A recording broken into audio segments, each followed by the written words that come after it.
നിത്യജീവിതത്തിൽ ചെയ്യുന്ന ചെറിയ തെറ്റുകൾ പോലും വല്ലാത്ത പ്രശ്നങ്ങളിൽ നമ്മെ കൊണ്ടെത്തിക്കാറുണ്ട്. അത്തരം അനുഭവങ്ങളിൽ ഒന്നിനെ ഒരു ചെറിയ രീതിയിൽ സ്കിറ്റിലൂടെ ആവിഷ്കരിക്കുകയാണ് ഇവിടെ.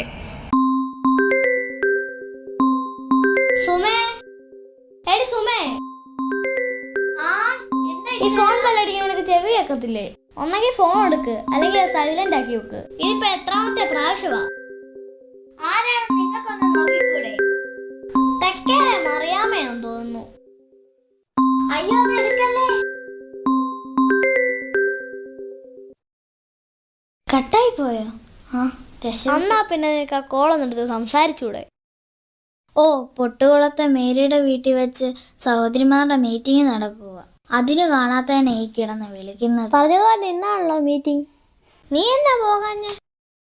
അതേ, ഈ വരുന്ന ശനിയാഴ്ചയല്ലേ നമ്മുടെ കട്ടപ്പനയുടെ കുട്ടമാമന്റെ മോന്റെ. അതിന് ഒരു ചുരിദാർ വാങ്ങിച്ചു തരാൻ നിങ്ങളോട് ഞാൻ 2 ആഴ്ചയായിട്ട് പറയുമല്ലേ.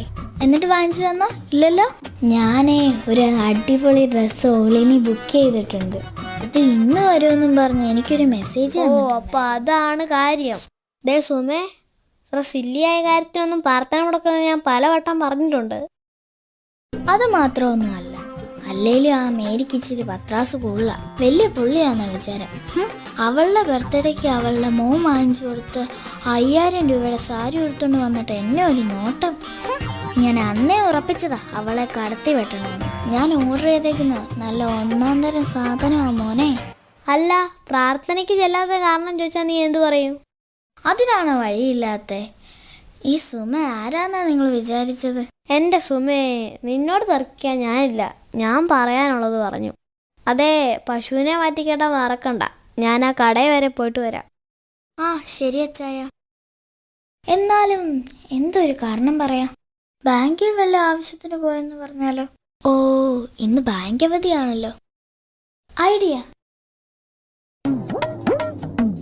പ്രിയപ്പെട്ട ദൈവമക്കളെ, ഇന്നലെ രാത്രി മുതൽ വല്ലാതെ ചുമയും പനിയും കൊണ്ട് ഇതിനൊരു ഫീലില്ല. കുറച്ചുകൂടെ ഫീല് വരണം.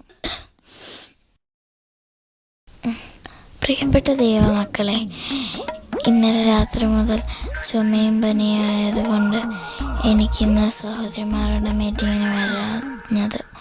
എല്ലാവരും എനിക്ക് വേണ്ടി പ്രാർത്ഥിക്കണം. ആ, ഇത് മതി.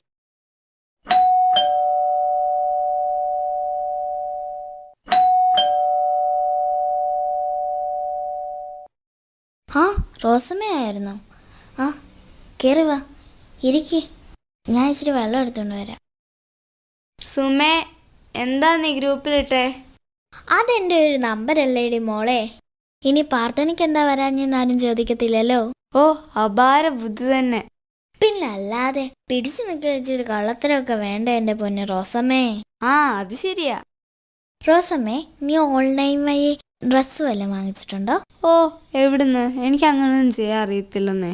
ഉള്ളത് പറയാലോ, ഞാനൊരു 5000-ന് ഡ്രസ്സ് ഓർഡർ ചെയ്തിട്ടിരിക്കുക. 5000-ഓ? അതല്ലേ ഇന്ന് പ്രാർത്ഥനയ്ക്ക് പോവാഞ്ഞത്. 5000 ആയാലല്ല, നല്ല സൂപ്പർ മെറ്റീരിയൽ, നല്ല സൂപ്പർ ഡിസൈനും അല്ലേ. നീ ഇതൊന്ന് നോക്കിക്കേ. ആ, ഇത് കൊള്ളാം. ഇത് 5000-ന് ഇട്ടത് ലാഭം തന്നെ. അതൊന്ന് കിട്ടിയിട്ട് വേണം ആ മേരിയുടെ മുമ്പിൽ ഒരു ഷൈൻ ചെയ്യാൻ. ഓ, നീ അവളുടെ പേര് പറയാ സുമേ. എനിക്ക് അവളുടെ പേര് കേൾക്കുമ്പോൾ ചൊറിഞ്ഞു വരുക. വലിയ പത്രാസുകാരി. അല്ല റോസമ്മേ, നീ എന്നാ പ്രാർത്ഥനയ്ക്ക് പോവാഞ്ഞേ? ഉള്ളത് പറയാലോ സുമേ, ആകെ കടത്തിന്മേ കടവാ. ഞാൻ പുതിയൊരു ലോണിന് വെച്ചിട്ടുണ്ട്. അതിന്റെ ആൾക്കാരിന്ന് വരും. പാസ്റ്ററാണ് രാവിലെ തൊട്ട് വിളിയാ പ്രാർത്ഥനയ്ക്ക് ചെല്ലാൻ. പാട്ടും പ്രാർത്ഥനയായിട്ട് നടന്ന കാര്യം നടക്കണ്ടേ? അപ്പൊ നീ പ്രാർത്ഥനയ്ക്ക് പോകാത്തതിന്റെ കാരണം എന്നാ പറഞ്ഞത്? ഓ, ചെറിയതൊന്നും പറഞ്ഞ് എറിക്കത്തില്ല. പേരപ്പന്റെ മോക്ക് സീരിയസ് ആണെന്ന് മെഡിക്കൽ കോളേജിൽ പോയിട്ട് നാളെ ഞാൻ വരത്തുള്ളെന്ന് നിന്ന് തട്ടിവിട്ടു. ലിസി ആണല്ലോ വിളിക്കുന്നത്. ഇപ്പൊ എടുത്താൽ ശരിയാവത്തില്ല.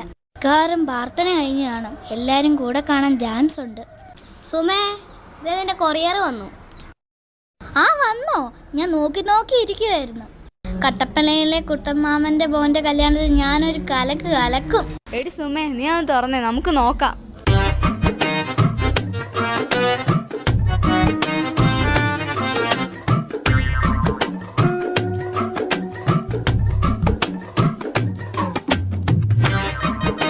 എടി സുമേ, നിന്നെ ഞാൻ എത്ര പ്രാവശ്യം അടി വിളിക്കുന്നേ? നീ എന്താടി ഫോൺ എടുക്കാഞ്ഞേ? എന്നാടി ലിസി? നിനക്ക് വയ്യെന്ന് പറയാൻ പറഞ്ഞില്ലേ, ഞാൻ ഇച്ചിരി കൂട്ടി പറഞ്ഞു. അതിപ്പോ ആകെ കുഴപ്പമായി. നിനക്ക് വയ്യെന്നറിഞ്ഞ് നിന്നെ കാണാൻ എല്ലാരും കൂടെ ഇങ്ങോട്ട് വരുന്നുണ്ട്. എന്റെ ദൈവമേ, റോസമ്മേ, നമ്മൾ പെട്ടു. എടി സുമേ, നീ വീണ്ടും പെട്ട്. അപ്പൊ നമ്മുടെ കട്ടപ്പനയിലെ കുട്ടമാമന്റെ കല്യാണം കട്ടപ്പുക.